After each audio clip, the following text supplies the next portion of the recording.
Assalamualaikum warahmatullahi wabarakatuh. Kami dari kelompok 3 yang beranggotakan Ulfatulaihah, Rahmat Ardi Desamba, Amir Oto Rizkia, Falah Azmi Wicaksono akan mempresentasikan perkuliahan pada siang hari ini yang berjudul Hannah Arendt, Fenomenologi di Ranah Publik. Assalamualaikum warahmatullahi wabarakatuh. Ya, di sini kita dari kelompok 3 akan sedikit menjelaskan tentang Hannah Arendt, The Phenomenology of the Public Sphere. Pertama, biografi Hannah Arendt. Hannah Arendt merupakan nama yang tidak bisa disingkirkan dari jajaran filsuf-filsuf Eropa dengan pemikiran yang kontroversial dalam menerjemahkan sejarah. Seorang ahli teori politik dan murid kesayangan Martin Heidegger dari filsuf eksistensialisme. Dia juga seorang pengasingan yang tak kenal lelah menghadapi kengerian-kengerian terburuk dari tirani Eropa. Hidupnya diperkaya oleh pemikiran inovatif dan dimuliakan oleh persahabatan dan cinta. Karya-karyanya yang banyak mendulang perhatian khalayak umum seperti The Human Condition, The Origin of Totalitarianism, dan A Chant in Jerusalem, A Report on the Panoply of Evil, yang membuatnya terpaksa melepas keyahudiannya. Hannah Arendt lahir di Hanover, Jerman 14 Oktober 1906 sebagai anak tunggal dari keluarga Yahudi sekuler. Selama masa kecilnya, Arendt berpindah-pindah dari Hanover ke Königsberg dan kemudian ke Berlin. Pada tahun 1922 hingga 1923, Hannah Arendt memulai studinya dalam bidang teologi Kristen klasik di Universitas Berlin. Pada tahun berikutnya, ia masuk di Universitas Marburg untuk belajar filsafat dengan Martin Heidegger. Pada tahun 1925, ia sempat menjalin hubungan romantis dengan Martin Heidegger, tetapi putus pada tahun berikutnya. Dia kemudian pindah ke Heidelberg dan belajar pada Karl Jaspers, filsuf eksistensial dan sahabat Heidegger. Di bawah supervisi Jaspers, dia menulis disertasinya tentang konsep cinta dalam pemikiran Agustinus. Dia tetap dekat dengan Jaspers sepanjang hidupnya, walaupun pengaruh fenomenologi Heidegger ternyata lebih besar dalam karya-karyanya. Pada tahun 1929, dia berjumpa dengan Gunther Stern, seorang filsuf muda Yahudi yang kemudian dinikahinya pada tahun 1930. Pada tahun 1929, disertasinya The Liebesbrief B. Augustin dipublikasikan. Kemudian pada tahun-tahun berikutnya, dia terus terlibat dalam politik Yahudi dan Zionisme. Pada tahun 1933, menghindari penganiayaan Nazi, ia terbang ke Paris, di mana ia bertemu dengan teman Walter Benjamin dan Raymond Aron. Beberapa tahun kemudian, dia berjumpa dengan Heinrich Blücher, seorang pelarian politik Jerman. Dia bercerai dari Stern pada tahun 1939 dan di tahun berikutnya ia menikah dengan Blücher. Ketika Jerman menginvasi Prancis, Hannah ditawan dalam kamp bersama tunawarga negara lainnya dari Jerman. Kemudian ia berhasil meloloskan diri bersama Blücher, kemudian terbang ke Amerika Serikat pada tahun 1941. Tinggal di New York, Hannah Arendt menulis untuk surat kabar berbahasa Jerman, Aufbau, dan melakukan riset untuk Commission on European Jewish Cultural Reconstruction. Pada tahun 1944, dia mulai mengerjakan apa yang akan menjadi buku politik utamanya yang pertama, The Origins of Totalitarianism. Di tahun 1946, dia mempublikasikan What is Existence Philosophy, dan dari 1946 sampai 1951 dia bekerja sebagai editor pada Schocken Books di New York. Pada tahun 1951, The Origin of Totalitarianism tersebut terbit. Setelah itu, dia mulai melakukan rangkaian kunjungan ke universitas-universitas Amerika dan mendapatkan kewarganegaraan Amerika. Pada tahun 1958, dia menerbitkan The Human Condition dan Rahel Verhagen, The Life of a Jewess. Di tahun berikutnya, terbit Reflection on Little Rock, pertimbangan kontroversialnya tentang gerakan hak sipil warga kulit hitam yang sedang menghangat. Karya lainnya, Between Past and Future, terbit pada tahun 1961. Selanjutnya, dia melakukan perjalanan ke Yerusalem untuk meliput pemeriksaan pengadilan Nazi Adolf Eichmann untuk New Yorker. Refleksi kontroversialnya tentang pengadilan Eichmann diterbitkan pada tahun 1963. Pertama, dalam New Yorker, dan kedua dalam bentuk buku Eichmann in Jerusalem, A Report on Banality of Evil. Di tahun yang sama, dia juga menerbitkan On Revolution pada tahun 1967. Selain pada Berkeley and Chicago, dia juga merebut posisi pada New School of Social Research di New York. Pada tahun berikutnya, dia mempublikasikan Man in the Dark Times. Pada tahun 1970, Blücher meninggal. Di tahun yang sama, Arendt memberikan seminarnya tentang Kant's Philosophy of Judgment pada New School.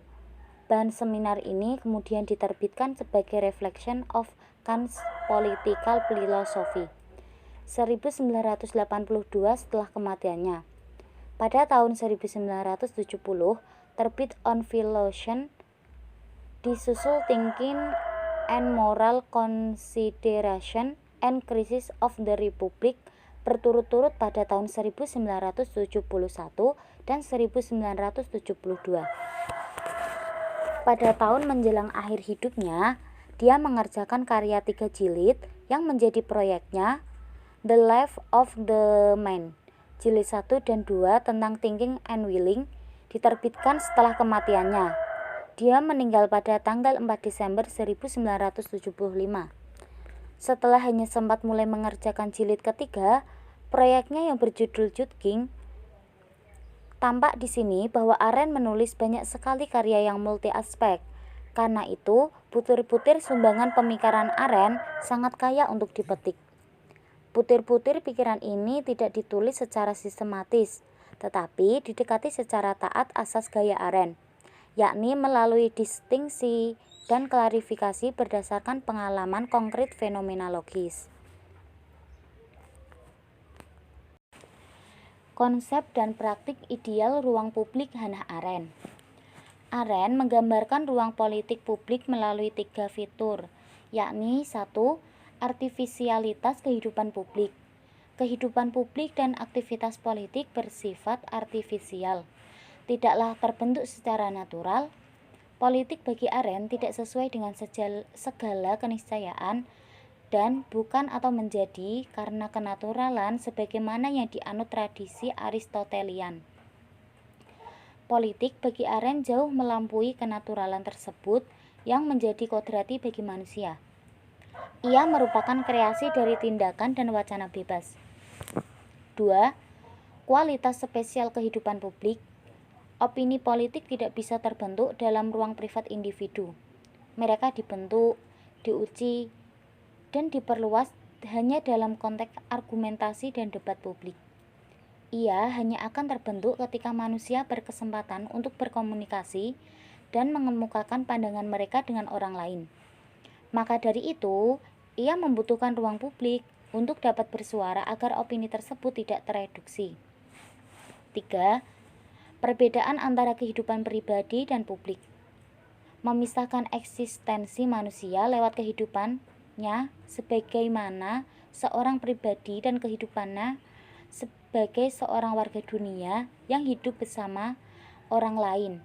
Karena pada dasarnya, kepentingan individu atau pribadi tidak selalu sejalan dengan kepentingan publik. Publik sendiri tetap berkaitan dengan kepentingan individu, yakni untuk tetap hidup bersama pada dunia tepatnya dilahirkan serta dunia yang akan terus ada bahkan setelah mati. Dan dalam berbagai aktivitas, kerap kali berbenturan dengan pemenuhan kebutuhan pribadi yang sifatnya jangka pendek. The Entrevers 2003 237-250.